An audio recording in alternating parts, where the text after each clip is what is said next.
आज की इस वीडियो में हम लोग यह जानेंगे कि HCM मतलब हॉट कुक मील। तो हॉट कुक मील के लिए कौन सी चीज़ों की आवश्यकता है और उन आवश्यकताओं की पूर्ति कैसे होगी, इसके बारे में हमें जानना। तो इसे जानने से पहले हमें दो बातों को जानना है। किन बातों को? दो बातों को। कि वे दो बातें कौन कौन सी हैं? एक कोलोकेटेड आंगनवाड़ी केंद्र और दूसरा है नॉन कोलोकेटेड आंगनवाड़ी केंद्र। तो यह दोनों क्या है, जिसके अनुसार ही सभी चीज़ें जो है, सभी आवश्यकताओं HCM के लिए या फिर अन्य चीज़ें जो है, हॉट कुक मील के अलावा और भी बहुत सारी चीज़ें हैं जो इन केंद्रों को देखकर निर्धारित की। तो इसे जानने के लिए हमें सबसे पहले जानना है कोलोकेटेड और नॉन कोलोकेटेड के बारे में।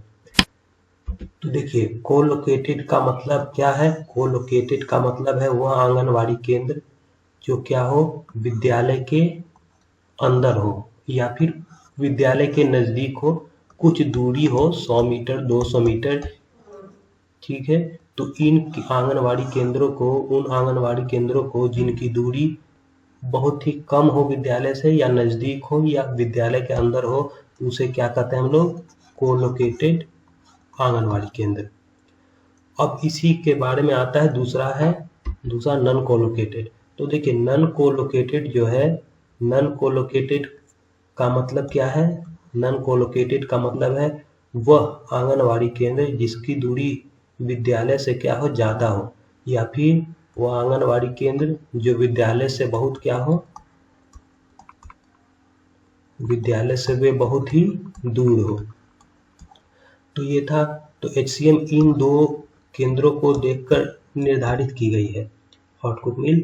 तो चलिए जानते हैं वह कौन कौन सी बातें हैं HCM के लिए। देखिए, पहला जो HCM के लिए सबसे जो चीज़ जरूरी है वे है बर्तन। वे क्या है? बर्तन। तो कोलोकेटेड में ये देखिए, ऊपर में ये जो है कोलोकेटेड है, ऊपर ये जो लाइन है यहाँ, ये पहला वाला कोलोकेटेड के लिए है, ये वाला। तो देखिए, कोलोकेटेड में बर्तन कौन उपलब्ध कराएंगे? कोलोकेटेड में बर्तन उपलब्ध कराएंगे प्रधान। ये प्रधान के द्वारा प्राप्त कराया जाएगा और उनके इस खाते से आ सकता है ग्राम निधि या 15वीं निधि या जो भी आता है उनके खाते में पैसा। तो उनके खाते में पैसा आएगा बर्तन के लिए, तो उन्हें क्या करना होगा? बर्तन उपलब्ध कराना होगा। कहाँ पर? दोनों, कोलोकेटेड और नॉन कोलोकेटेड दोनों में कौन कराएंगे? प्रधान कराएंगे बर्तन का पूर्ति। अब देखिए, बर्तन में कौन कौन से बर्तन हैं? बर्तन में कौन कौन से बर्तन हैं? तो बर्तन में देखिए, कोलोकेटेड जो विद्यालय के हैं या नज़दीक हैं, तो वहाँ पर इन बर्तनों को उपलब्ध कराना है। तो उन बर्तनों में क्या है? पहला थाली है, दूसरा कटोरी 250 ग्राम का, मतलब 250 ग्राम का जो मात्रा है इसमें अट जाए। तीसरा है गिलास 250 मिलीलीटर का, मतलब इसमें 250 मिलीलीटर पानी आना चाहिए। फिर चम्मच। तो ये कोलोकेटेड मतलब जो विद्यालय के अंदर है या बगल है। और ये दूसरा नॉन कोलोकेटेड जो विद्यालय से दूर है, उनके लिए क्या क्या खरीदना होगा प्रधान को? तो ये देखिए, ये है कुकर कितने लीटर का? 5 लीटर का। भगोना कितना? 10 लीटर का। भगोना के साथ इसका क्या रहना चाहिए? ढक्कन। तीसरा है यहाँ लोहे का तवा। क्या है? लोहे का तवा।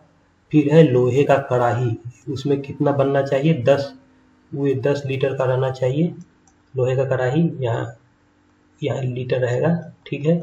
और लोहे के कढ़ाई के साथ उसका ढक्कन भी होना चाहिए। क्या होना चाहिए? ढक्कन।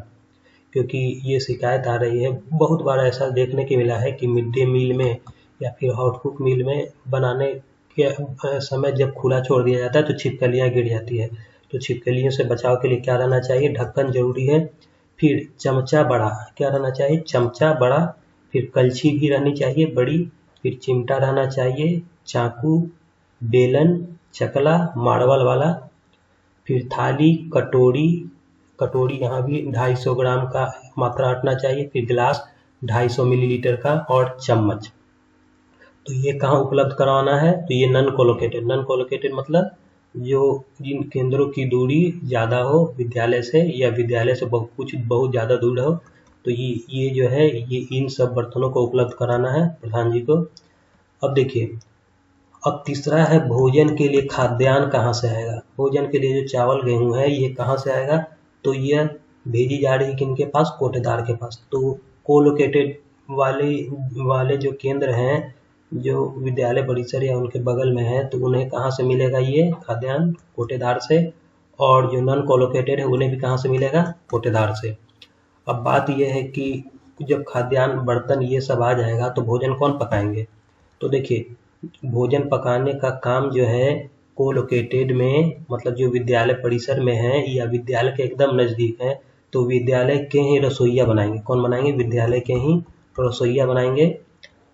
और जो नॉन कोलोकेटेड है, विद्यालय से दूर है, तो वहाँ पर कौन बनाएंगे, वहाँ पर सहायिका बनाएंगे। वहाँ पर कौन बनाएंगे, आंगनवाड़ी सहायिका।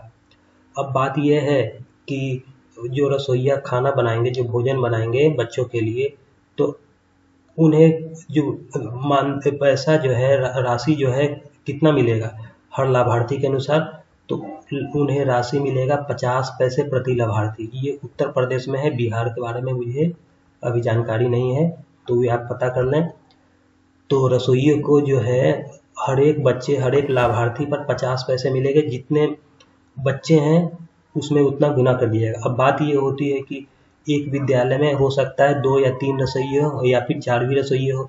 मान लीजिए कि बच्चे थे 100, तो इसमें क्या किए, 50 पैसे गुना कर दिए, ठीक है। तो पत्ते कितना हो गया, ये आपका हो गया, ये आपका हो गया, आपका कितना, 50 रुपया। कितना हो गया, 50 रुपया। तो 50 रुपया जो हो गया, तो वही उसी को 4 भाग में आप बराबर भाग में बांट देंगे जितने आपके रसोइया हैं। तो उन्हें उतने पैसे एक दिन के मिलेंगे। कितने के, एक दिन के उतने पैसे मिलेंगे। मान लीजिए 2 रसोइया थे, तो 2 रसोइया से भाग कर देंगे 50 में, तो कितना हो जाएगा, ये हो जाएगा 25। कितना हो जाएगा, 25। तो एक दिन का लगभग कितना मिला है, एक रसोइया को 25। तो इसी तरह आपको कैलकुलेट करके यहाँ जो है राशि बंटवा देना है दोनों में। अब बात यह है कि रसोइया का जो पैसा है वह कहाँ आएगा, तो ये हो सके तो ज्वाइंट खाते में आ सकता है। किनके ज्वाइंट खाते में, तो प्रधान के और आंगनवाड़ी कार्यकर्ता के, ठीक है। हौसला पोषण या फिर कोई और जो भी खाता है वे, इनकी जानकारी आप अपने ब्लॉक से, नज़दीकी ब्लॉक से इकट्ठा कर लें, बाल विकास से। तो यह थी पूरी वीडियो।